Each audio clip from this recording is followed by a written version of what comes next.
Ladies and gentlemen, good day and welcome to Container Corporation of India Limited earnings call Q2 FY26 hosted by DAM Capital. As a reminder, all participant lines will be in the listen-only mode, and there'll be an opportunity for you to ask questions after the presentation concludes. Should you need assistance during this conference call, please signal an operator by pressing star then zero on your touchtone phone. Please note that this conference is being recorded. I now hand the conference over to Ms. Bhumika Nair.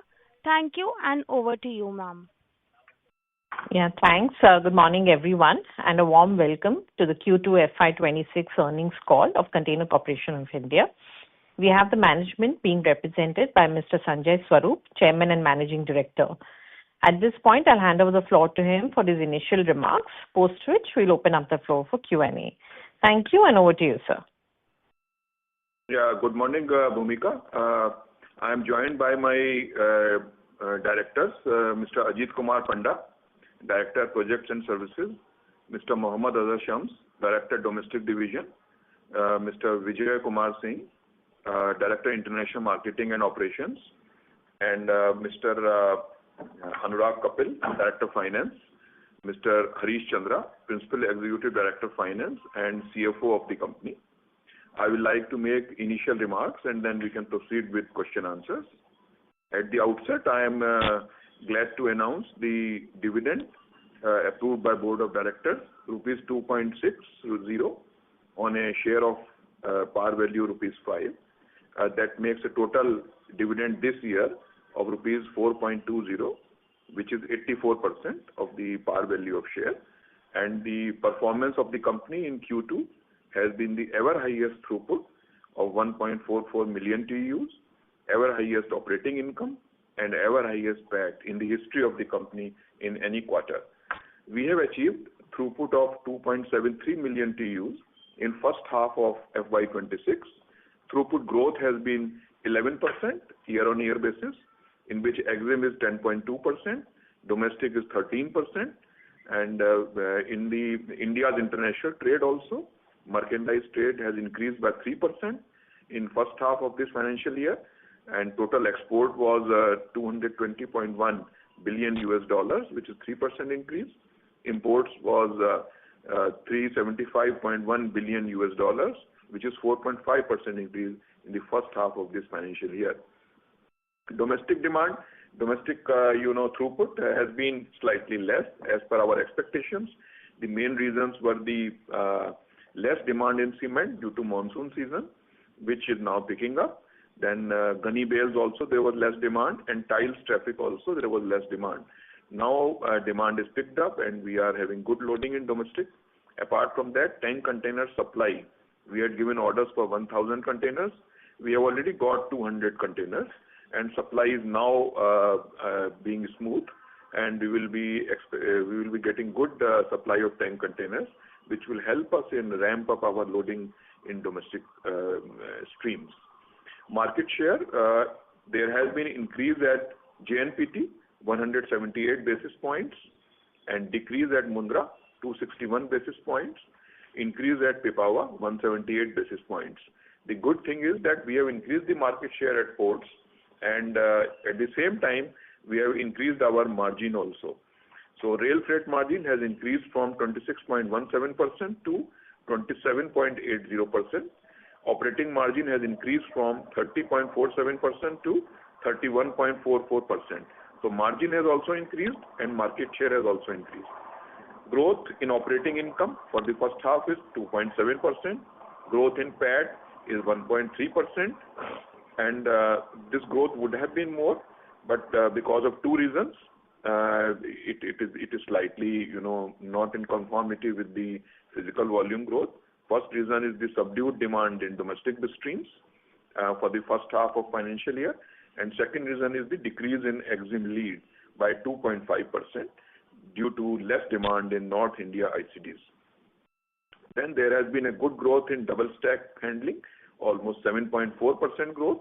Last year we have handled 3083 double stack trains. This year it is 3312 in the same year-on-year basis.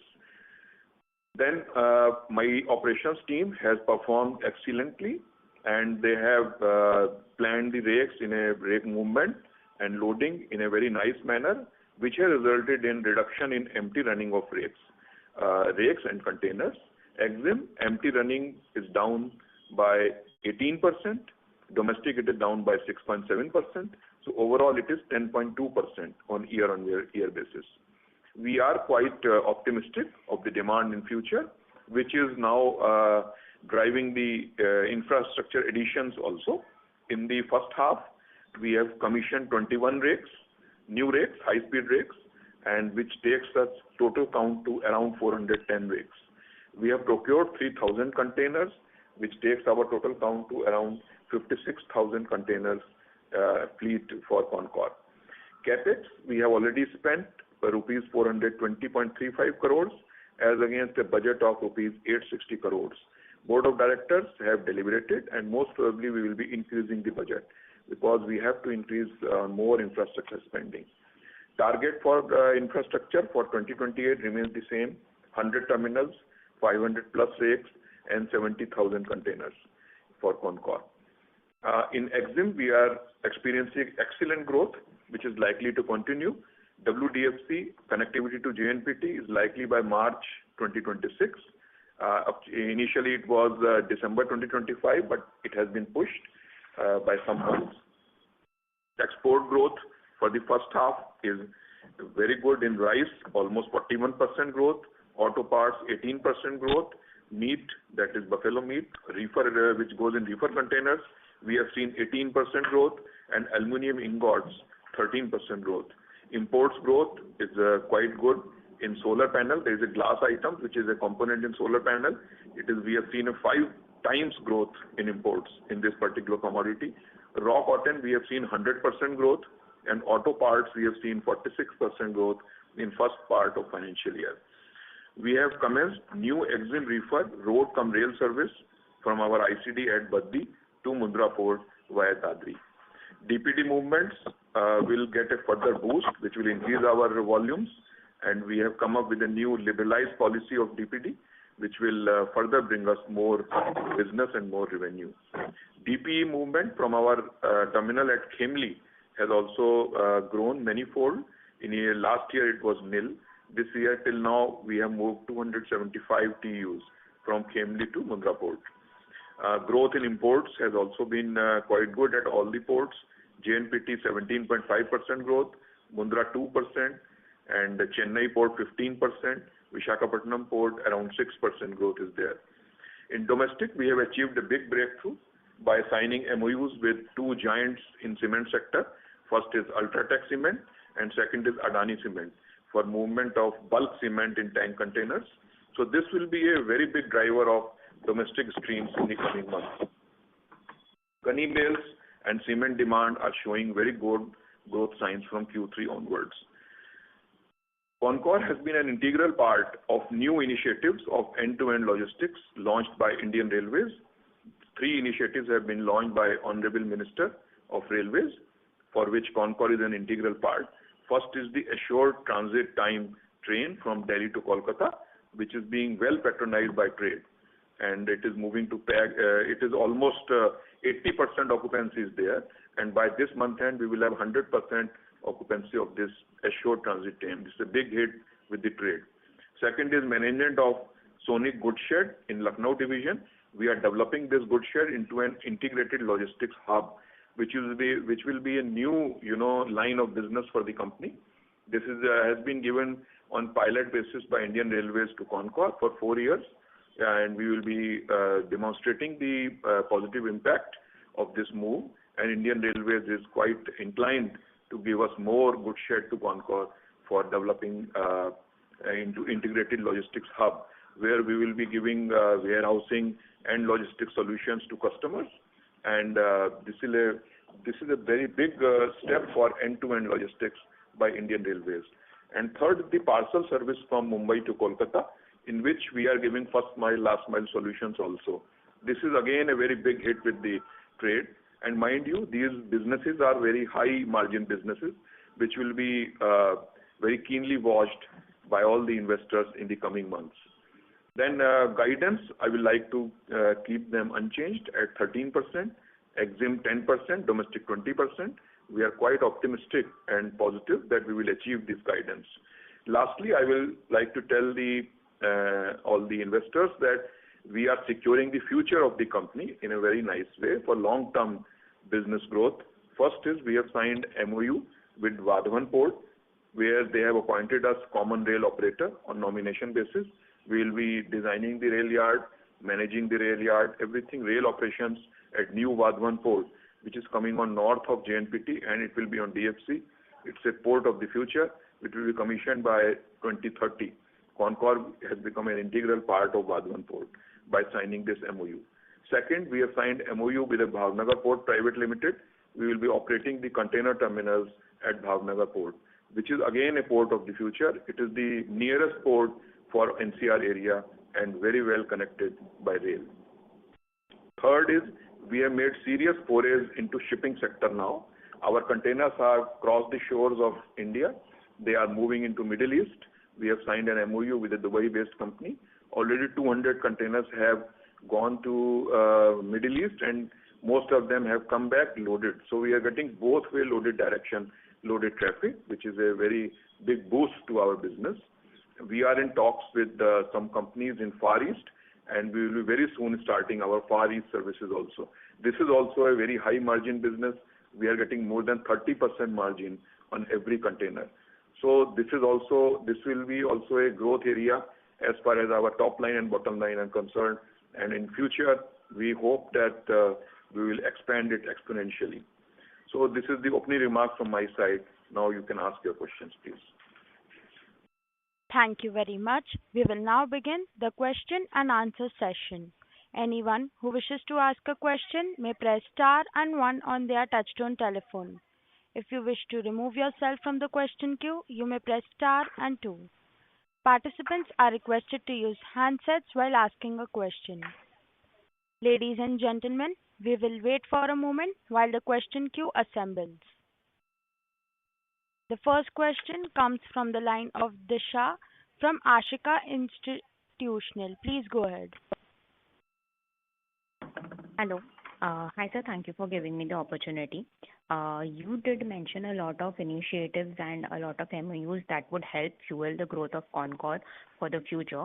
But my question is regarding FY26, that a 10% volume growth in EXIM and a 20% volume growth in domestic, how will you be able to fulfill it? If you could just help us understand it in quantitative terms, because for these growth rates to be fulfilled, we would need a minimum of low single-digit growth going forward for the quarter-on-quarter. So that's what I wanted to understand.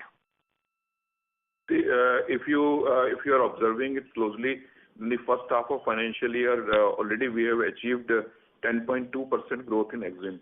So as I mentioned to you, this growth is likely to continue, and maybe it will further increase now that busy season has picked up, and we are getting good volumes in imports as well as exports.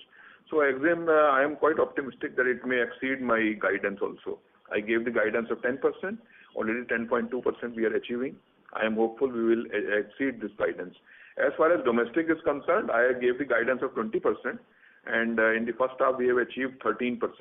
So there is a lack, and for the second half we will have to go for 26 to 27% of growth in domestic to end the year with 20% growth. So we are working on it. As I told you, we have good demand in bulk cement.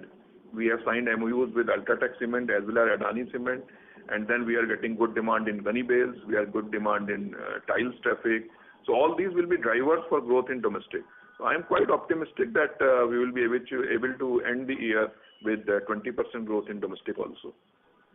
For domestic, could you help us kindly understand it in quantitative terms, if any numbers you can throw in, like how much volume boost you are expecting from MOUs with Adani and Ultratech, and how much from gunny bales? At this moment, it will be difficult to tell the numbers to you, but we have made our internal calculations, and we are quite optimistic to achieve the target. All right. So my second question is regarding the average revenue per TEU. While volumes have been increasing, our realizations have been going down since the past 4-5 quarters on a minimum basis, which kind of impacts our revenue. Uh, Should we assume that for the domestic business, 14,000 approximately, sorry, for the EXIM business, 14,000, and for the domestic business, around 22,000 per TEU to be the average realization that we are looking forward for? If you see in EXIM, it is not 14,000. It is in the range of 27,000 per TEU, if you see the originating volume. As I already explained, EXIM, there is a drop of lead by 2.5%. So this is the basic reason for drop in realization. It is not 14,000. Kindly correct your numbers. Sure, sir. Yes. And for domestic, so? Domestic, it is in the range of 57,000 to 58,000. So there is a slightly in domestic, it is increased from 56,000 to 57,000. So there is a growth in realization per TU. What exactly is your question? There is no drop in domestic realization per TU. So I am looking at in terms of total volumes handled. So that is where I'm trying to understand. Finally, divide by originating volume, not by handling. All right, sir. Understood. Okay. Thank you. Thank you. The next question comes from the line of Bhumika Nair from DAM Capital. Please go ahead. Yes, sir. So could you first just share the originating volume numbers for this quarter? Yeah, I'll tell you. For this quarter, originating volume in EXIM is 586,011 TEUs. Domestic 135,440.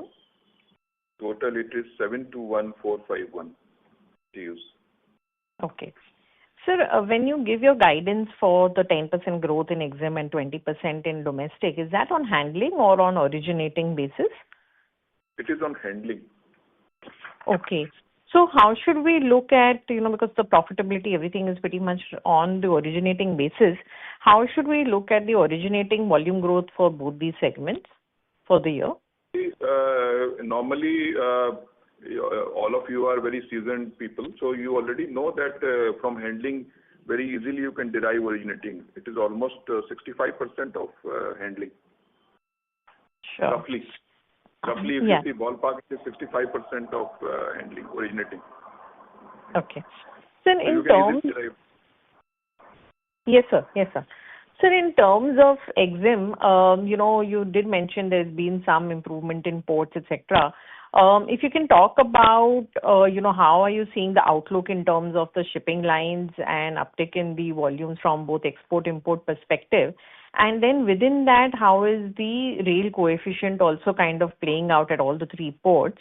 Particularly once the DFC is operational, how do you see that further improving? If you can just give some qualitative comment on that.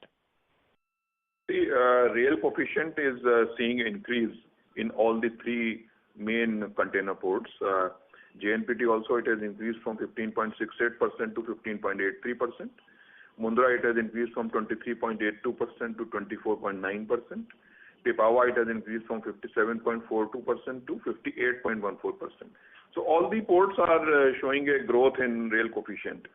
So and when DFC comes, then definitely there will be further boost in rail coefficient at JNPT, and which is at present it is in the range of 16%.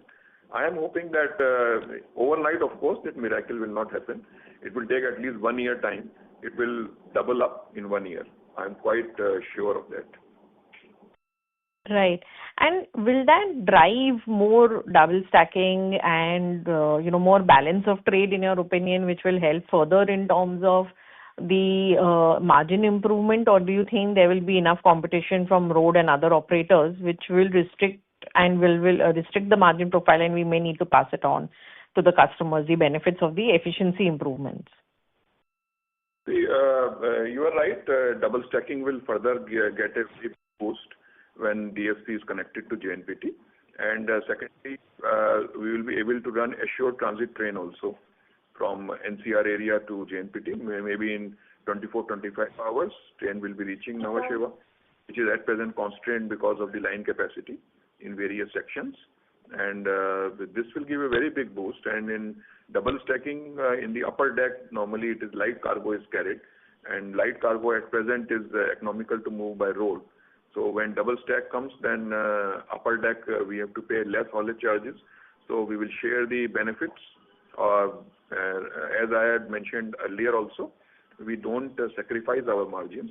Whatever savings we are doing, part of that saving we will share with our customers, so that it becomes very economical to them to move by train, and it becomes a transit assurance kind of thing will also be there. So basically transit assurance and cost, these are the two things in logistics which are extremely important for a trader. Yeah. That helps us. So can you just share the lead distances and also the empty running charges?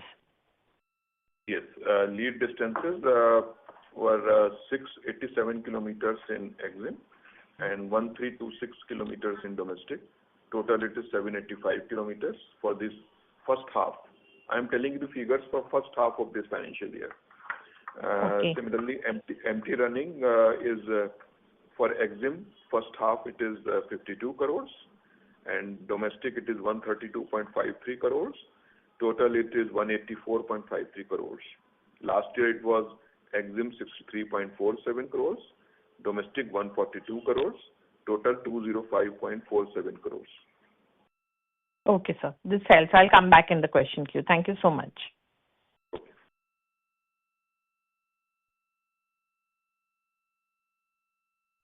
Thank you. The next question comes from the line of Mukesh Shah from Avendus Spark. Please go ahead. Yes, sir. Thank you for the opportunity. This is Mukesh Shah here. Sir, the first question is on market shares. You had alluded that there's some improvement in market shares. Could you kind of give the number for EXIM market share currently for you? I had mentioned that we have increased our market share at ports, but overall market share we have seen a slight dip. In EXIM, it has dropped for first half of the financial year. It has dropped from 55.9% to 54.1%. In domestic, it has dropped from 58% to 55.7%.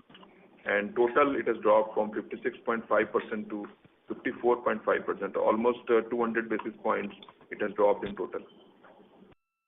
Okay, so this is again only because you're kind of not taking the lower margin and the shorter lead distance businesses?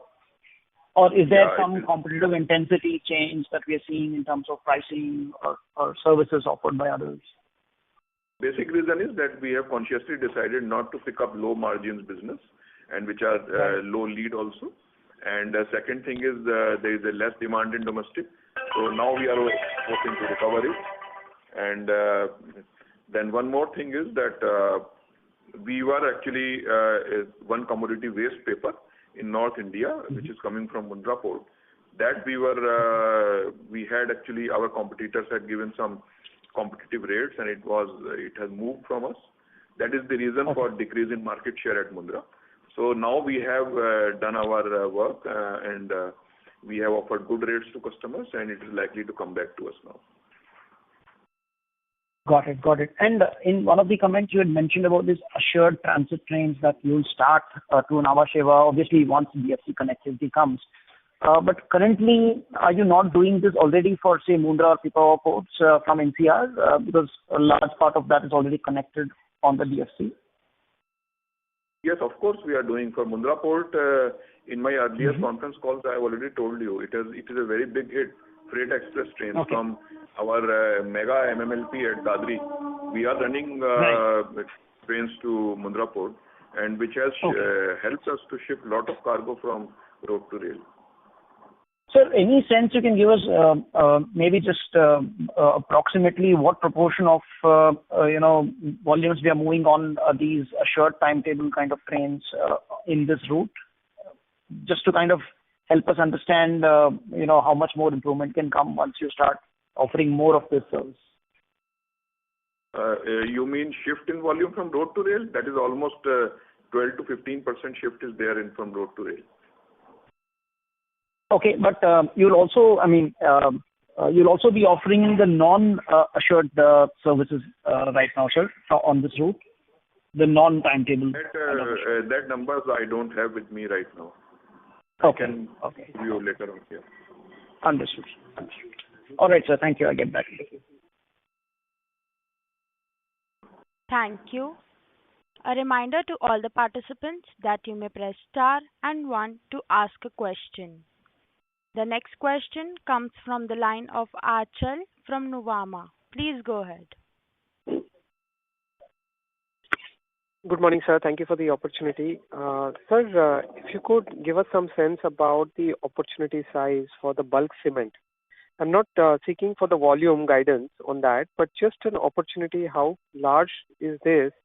And currently it is moved by road or by Indian Railways, if you could clarify that. And what is the cost-saving proposition to the customer when they are shifting to the tank containers? It's a very big growth area, and I can only say that very less is moving by rail. Most of the quantity is moving by road only. And my Director Domestic, Mr. Azhar Shams, will give all the details. I will pass on the phone to him. Hello, I am Mohammad Azhar Shams, Director Domestic. With respect to bulk cement, whatever you raised the question as of now, you know that in total, the total production of cement in India is around 400 million tons. Out of this 400 million ton cement production, 70 million ton is being moved by road. That is in bulk condition. Out of this 70 million tons, railway is moving 7 million ton. Only 10% of the bulk cement is being moved as of now by Indian Railways in their specialized wagon. We call it DCCW and DCFC. Okay? So the remaining 63 million is moving by bulker on road. We all have been saying on road that bulk cement going on bulkers. So we want to tap this gap of 63 million ton, whatever is being moved by the bulkers. Because the containers offer very door-to-door service. For example, in one bulker, 35 to 40 ton cargo is going. And in one train of 90 containers, we are moving around 2,500 ton. And keeping in view the infrastructure project and development and the focus of the government on different infrastructure projects, the demand of the bulk cement has increased like anything. We have been in touch with Ultratech and Daniel, our CMD sir, just underlined. So this movement of bulk cement is just to multiply. So to get those business, and the sky is the limit. You know, the 63 million ton is a huge quantity. And if we start getting 1 million, 2 million or 3 million, so the only constraint is availability of the tank container. As of now, we can't import the tank container from China. So as Atmanirbhar Bharat initiative of Government of India, we have given 1,000 container orders to Indian companies, 500 to Braithwaite and then 500 to the open market, that is Basant container manufacturer in Ahmedabad. So out of 500 orders given to Braithwaite, that is the railway PSUs, we have got 200 containers which we are moving in 3 circuits from Hyderabad area. And the 5 container order, whatever we gave to Basant manufacturer, so they are likely to start giving us deliveries by mid of December. So as soon as we get the container, the constraint only is the availability of the container. As soon as we get the container, we are having agreement in place, cargo is available, we will start immediately moving the cargo. So the limiting factor is availability of the container, on which we are focusing on just ensuring that how quickly we can get those containers. Just to clarify, in terms of the profitability of this tank container will be similar, or it could be better than the existing margin per TEU? Actually, it will be certainly more, our margin will increase, because as of now we are not moving much of cement. We are moving just batch cement, that is 250 containers with whatever we are allowed. So in that our margins are very limited. But with bulk cement, whatever 3 streams we are running from, as of now, our margins are certainly on the higher side, and which are likely to increase. The agreement whatever we have entered with Ultratech, so that is the quantity is around 1 lakh ton per month. So and similar with Adani and other parties. So our margin in this bulk cement will certainly be on the higher side as compared to our existing margin in domestic. Got it. The second question, sir, if you could help us with the port mix, please, and the port-wise market share, please. Okay, yeah. It is JNPT, it is 35.5%. Mundra Port, This is for the 35. quarter or first half? Sorry, sir, I'm interjecting. Is this for the quarter or first half, you're saying? It's for the first half, actually. First half, okay. 35.5 JNPT. Mundra 35.3%. Pipavav 8.18%. Visakhapatnam 5.3%. Chennai 4.5%. Vallarpadam 5.3%. Ennore 2.1%. Katupalli 1.6%. And Tuticorin 1%. And if you could help us with the market share as well? Market share at ports? Ports, yes, sir. Market share at ports at JNPT, it has increased from 57.5% to 59.4%. Mundra Port, it has decreased from 38.8% to 36.2%. Pipavav Port, it has increased from 48% to 50%.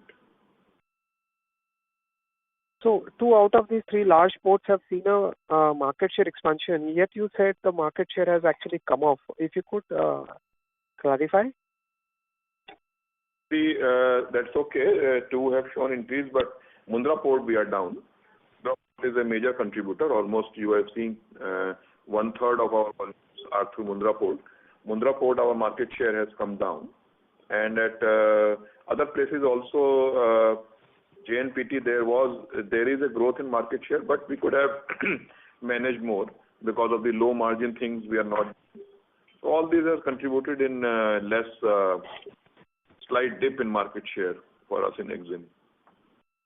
Got it. And just last question, with respect to JNPT, whatever 8 to 9 million TU gets handled, how much is actually going to north at this stage, sir, according to you? JNPT is not sending, I don't have the numbers with me right now, but it's not much is coming to north. It is catering to, Maharashtra area and all. A lot of volume is going there, and apart from that, lot of volume is going to Hyderabad area. And we have an ICD there in Hyderabad, and it is getting good exports from Bangalore also, for mainline vessels going to West countries. So by Bangalore, we are running 3 services in a week, which are very well patronized by trade or JNPT. So North India, of course, a lot of volumes are not coming. Mostly it is catered by Mundra Port, but they will change the scenario. And that would be because of the timetable, because of the cost proposition, because from a time perspective, it will be a little longer distance, right? Huh? Yeah, as I told you, transit time and cost are the 2 main factors which determine the choice of the traders, what port they will use. So both these things will be quite positive for JNPT. Got it. Thank you. I'll fall back in the queue for further questions. Thank you. Thank you. The next question comes from the line of Krishna Naidu Saha from Quantum AMC. Please go ahead. Yeah, hi. Thanks for taking my question. Just quickly, just on the container tanks for cement, just trying to understand, one tank can take in how many, like suppose they're going, as you said, they are going by trucks. So one tank container takes how many trucks, or is it like same amount of quantity of volume?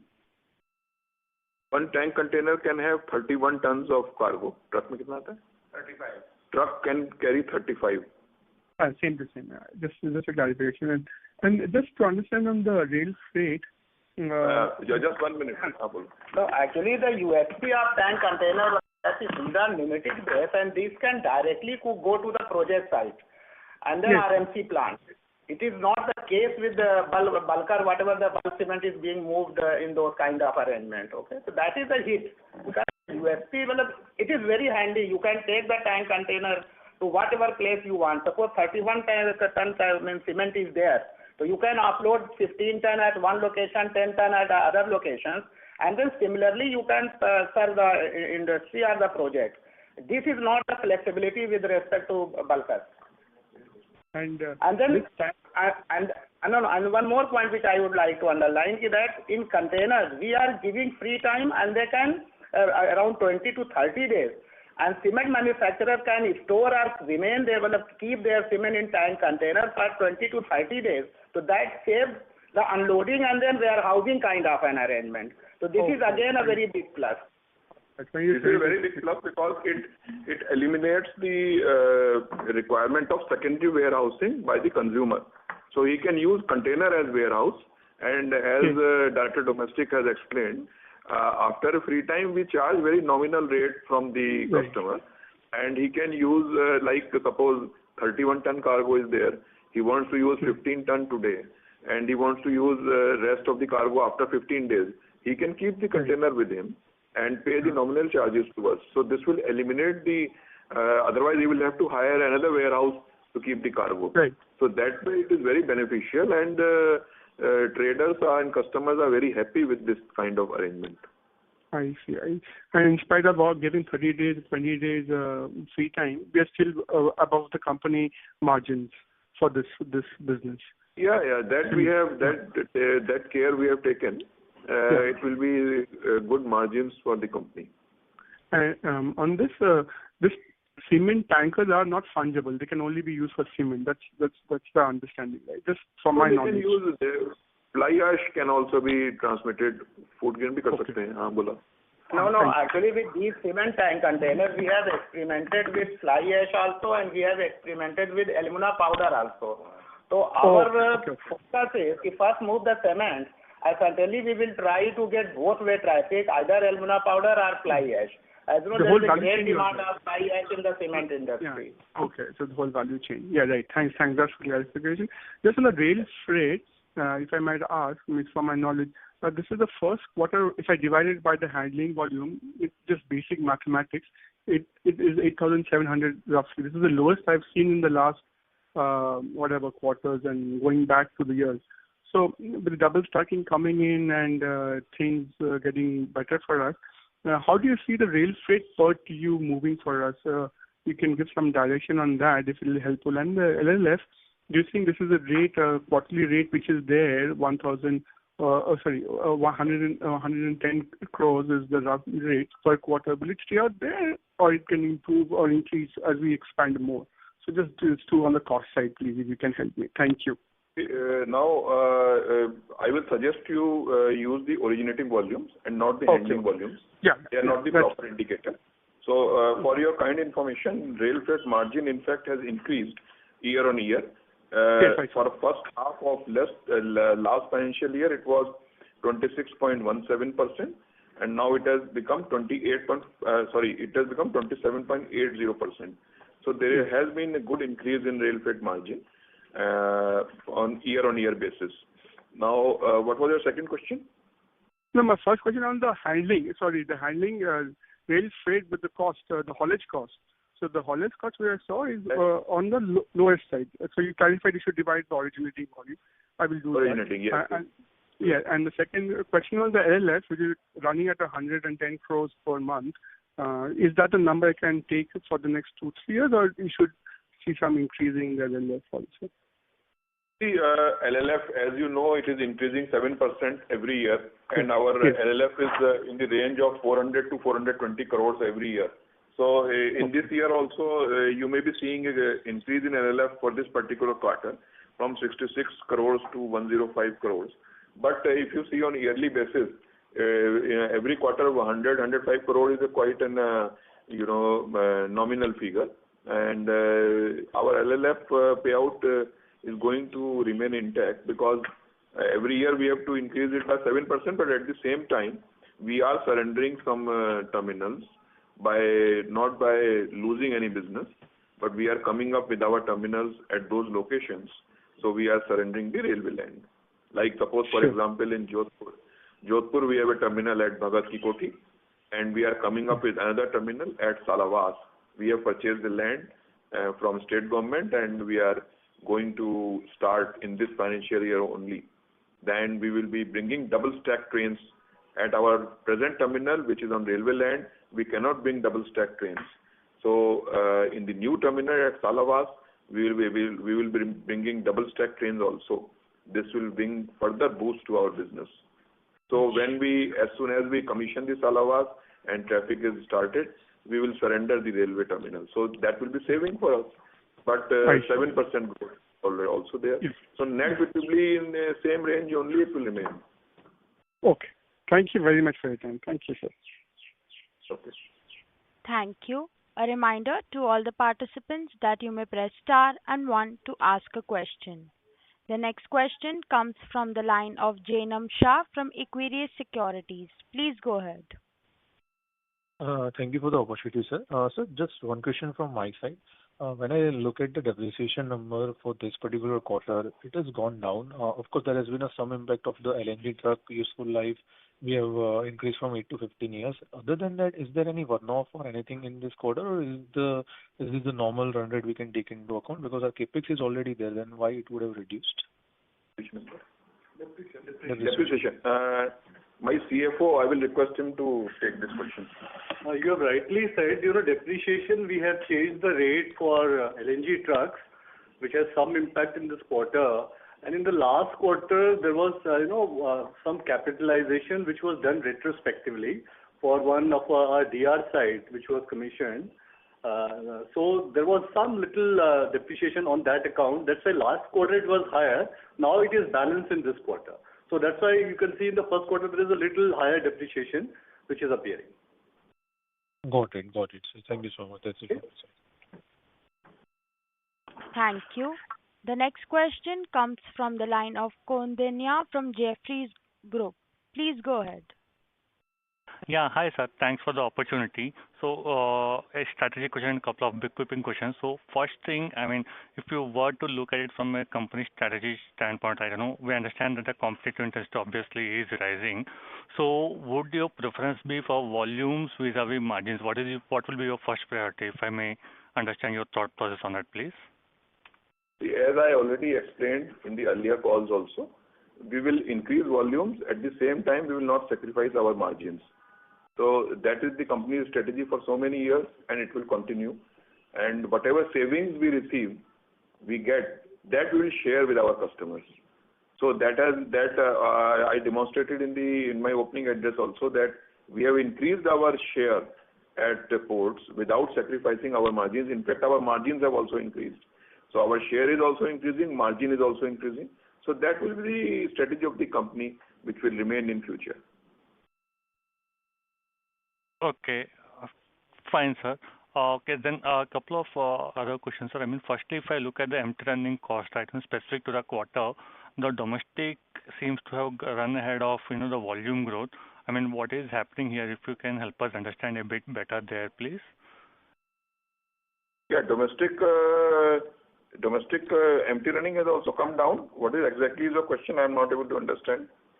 So domestic empty running down from last year it was 67 crore. This year it is 66 crore. It is less. Okay, then maybe something wrong with my math. So fine, sir. That's yeah. Okay. Domestic also it has reduced. Exim also it has reduced. Okay, fine, sir. Lastly, if I may ask you, what % of your volumes come from Dadri and Tughlakabad? What would the volumes from Dadri and Tughlakabad in FY25 maybe? See, Dadri and Tughlakabad combined total volume you are asking of the company? Yes. Yes, sir. Total volume will be, I think, 7 to 8%. Okay, 78% of total volumes. Understood, sir. No, not 78. 7 to 8. Either 7 or 8. 7 to 8%. You are speaking in terms of originating volumes only, right, sir? No, I am speaking in terms of handling volumes. In terms of handling volumes. Okay, understood, sir. Thank you and all the best. Thank you. The next question comes from the line of Nilotpal Sahu from JM Financials. Please go ahead. Hi, sir. Good morning. Good morning. Am I audible? Yeah. Yes, Congratulations on a yes. good set of numbers.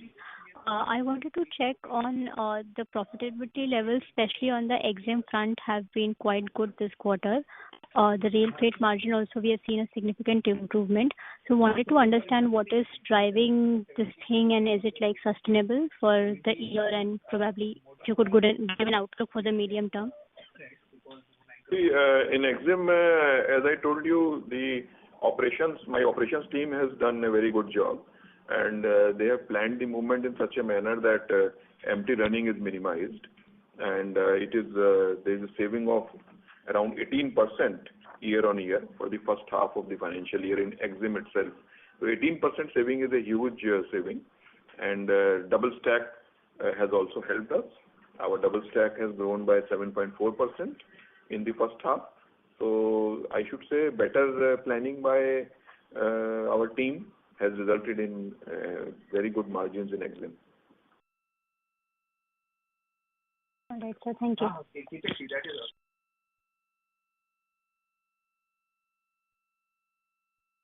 Thank you. A reminder to all the participants that you may press star and one to ask a question.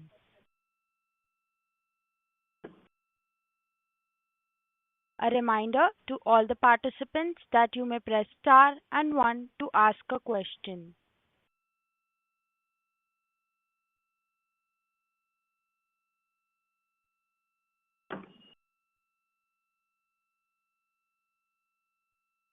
The next question comes from the line of Bhumika Nair from DAM Capital. Please go ahead.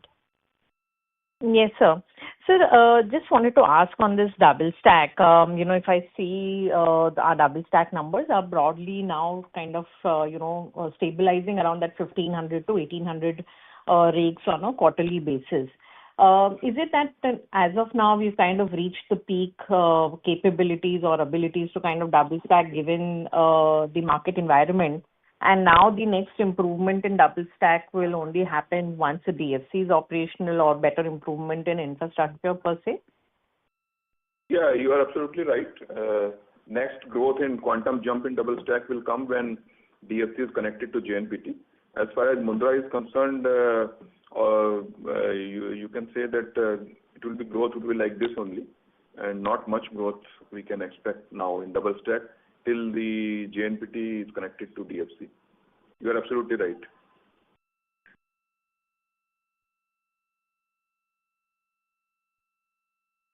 Ms. Bhumika, do you have any further questions? Yes.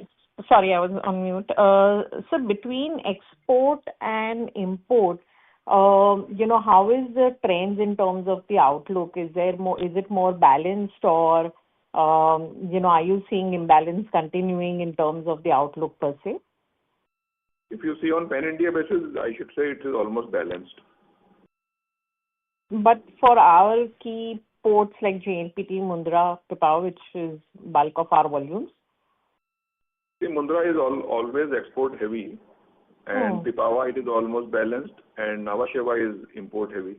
It is a normal trend, so that still continues.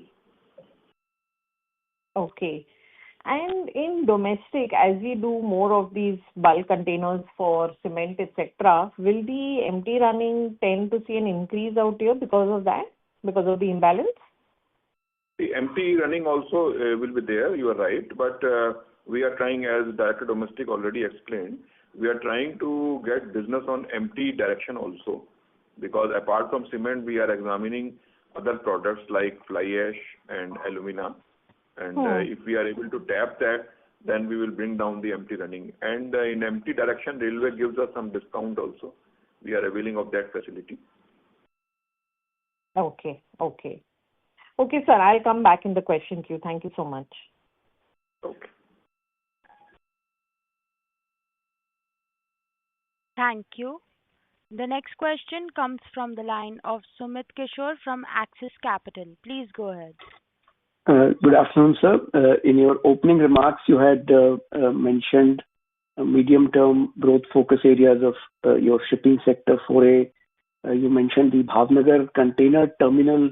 So what exactly will be Concor's role there? And you mentioned goods sheds that you are taking over from railways to develop these logistics sheds. So over the next 2 to 3 years, what kind of revenue potential do you see from each of these areas? If you could, deliberate on this. Thank you. Yeah, a good question. As far as shipping sector is concerned, already we have started moving, and it is fetching us good margins because it is both-sided loaded movement, and almost it is more than upward of 30% margin per container we are getting in shipping. So at present, I'm not able to give any numbers to this because I don't have with me, and they will be insignificant as far as the total numbers are concerned because it's a very small number. But we have made the beginning, and there is good demand from trade, and we have got good fleet of containers. 40-foot containers are also arriving, and 20-foot already we have a good fleet of containers, and Far East service also we are starting. So this is a forward integration for our customers. Our customers have welcomed this initiative of the company, and they are giving us more and more business. Then second initiative that we have taken is Bhavnagar Port. We have signed MOU. We have experience for port operations, and we are minority partner at one of the terminals at Nhava Sheva, which is called GTI. We are running it in partnership with the APM terminals, and second is the terminal at Valarpadam that we are running in partnership with DP World. At both the places, we are junior partners, but at Bhavnagar, we will be senior partners. So we have signed an MOU with them where we will be operating the terminal, container terminal. We will be designing the terminal and then operating the terminal also. So we will have a consortium with a leading international port operator. We are in talks with some port operators on this subject, and very soon we will tie up the deal with them. But this terminal will be functional from 2030 only. So before that, we will be doing all the necessary work.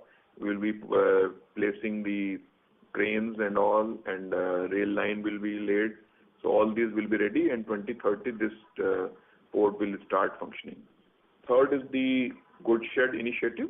So Indian Railways has given one goods shed near Lucknow, which is called Sonic, on trial basis to Concor for 2 years, extendable by another 2 years, that is total 4 years period, to develop the goods shed into integrated logistics hub, where we give warehousing facility to our customers, then we give first mile, last mile services to them. So everything we will do for the customer. So we are developing that also on a pilot basis. Once we send the report to railways after 1 year, what all we have done, what facilities we have developed, how much traffic we have increased, then Railway Board will decide it and analyze it and take a decision. And they are very keen to give more goods shed also to Concor after 1 year, after seeing the result of this particular goods shed. So, and this is also a very high margin business in which, and altogether a new area for us. And it's a high margin business where we will be giving end logistics to the customers who are bringing their cargo to Indian Railway rakes. So this is a diversification, I should say, and Railway has taken initiative for end-to-end logistics, for which they have entrusted Concor. Okay. So just one follow-up. What is the size of the Bhavnagar container terminal that you are planning in terms of whatever TEUs, and what kind of capex would be required for the terminal and the railway line that you mentioned? See, they have a berth of around, in their phase 1, actually they have 2 phases. In phase 1, I think around 700 to 800 meters berth will be there. So, and how much land, I don't remember the number, and capex also we are working out actually. We have not finalized how much capex we will be spending there. So rough numbers are available, but they will not be of much use to you. So once we work out the capex numbers, we will definitely share it with you. Sure. Thank you so much, and wish you all the best. I think this should be the last question now. Sir, there are 2 more questions. Okay. Thank you. The next question comes from the line of Achal from Nuvama Wealth Management. Please go ahead. Yeah, thank you for the follow-up opportunity, sir. Sir, first, on the contingent liability in the annual report, page 446, the contingent liability has gone up from 1377 crores to 2120 crores. Can you help us understand what does this pertain to, sir? Is it pertaining to the LLF? Is it pertaining to something else, sir? I'm very sure it will not be LLF. My CFO can attempt, otherwise we will get back to you. You are talking about the last year contingent liabilities which we Yes, have disclosed. FY25, sir. Yes, sir. So these are related to various court cases and claims mainly, and some custom bonds and all that. So it may be on account of that. The details I'll have to see, but it is mainly our contingent liabilities are related to these elements only. Exact numbers we will share with you. It's difficult to tell now. Right, because in the notes it's mentioned that one of the sentences is the amount of contingent liability including LLF demand from railways for few terminals. So that's why the question. Sometimes for some terminal they might have raised the demand which we are contesting that may have been included in that, but that's not an actual liability which is payable. That like for some terminal they might have raised some demand which we are contesting. So it could be on that account, but major contingent liabilities are related to claims and yeah. Okay. Got it. Sure. Just a clarification on the market share. If you could give us once again, sir, 1H market share for Exim domestic and the total basis. Exim it is 54.1%, domestic 55.7%. Total 54.6%. For and this last first year half. Same time? Yes, sir. And last year, how were the numbers? Yeah, last year Exim 55.9%, domestic 58%, total 56.5%. Got it. This is very helpful, sir. Thank you and wish you all the best. Thank you. Thank you. The next question comes from the line of Krishna Nedu Saha from Quantum AMC. Please go ahead. Yeah, thanks again. Just a little clarification. How much is value? We had a target of having value-added services, which is high margin business for us. So what is the portion of that, the percentage of revenue right now? Hello? At present, I don't have the numbers for that. We will get back to you. Oh, thank you. Thank you. Sir, there's one last question. Would you like to take it? Yes, please. I will take it. Thank you. The next question is from the line of Amish Kenani from Novice Co. Please go ahead.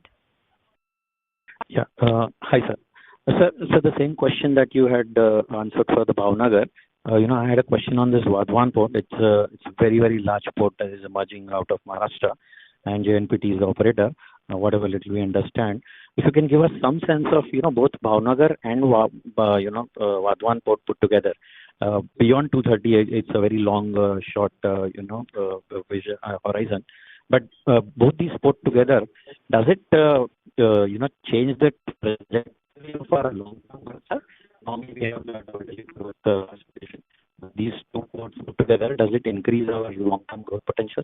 Whatever initial thoughts of yours, that will be helpful. Thanks. Yeah, definitely it will increase our growth potential for the company, and port operations is a very interesting field for the company.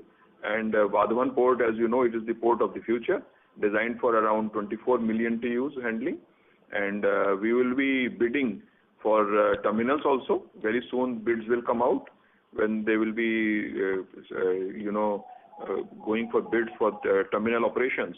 We are in talk with very big reputed players, port operators, international port operators. We are in advanced stage of talks, and they are very keen to partner with Concor, and that is the bidding thing.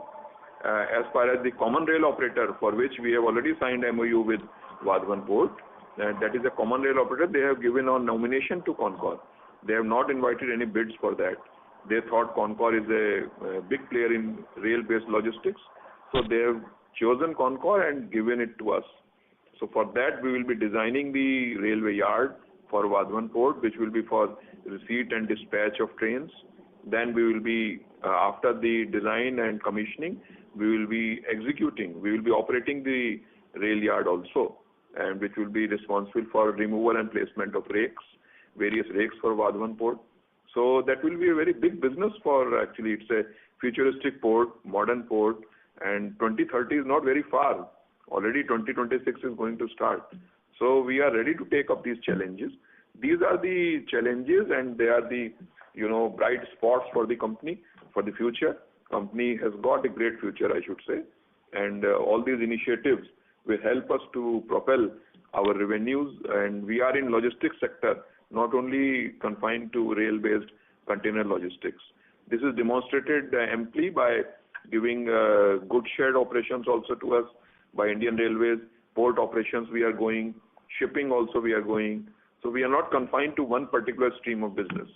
We are expanding to various fields of logistics so that we give maximum satisfaction to our customers and increase our business. Thanks a lot, sir. Very reassuring to hear. We'll wait for some capex and potential volumes numbers emerging maybe by end of the year or whatever. Yeah. Thanks a lot, sir. Yes. And all the best. Thank you. Thank you. As there are no further questions from the line of participants, I now hand the conference over to the management for closing comments. I just want to say that we are standing on very strong fundamentals. We have a huge infrastructure which we are expanding. Ambitious capex plans are there, and already I have for futuristic growth, for long-term growth also, I have shared my vision with all of you. So I should say that the company is on a great path for progress, and we will have lots to come in the near future and in distant future also. Short-term, long-term, both. Company has got a very bright, outlook and very bright future. We have good connect with customers, which is helping us in a very big way. Thank you. On behalf of DAM Capital Advisors, that concludes this conference. Thank you for joining us, and you may now disconnect your lines. Thank you.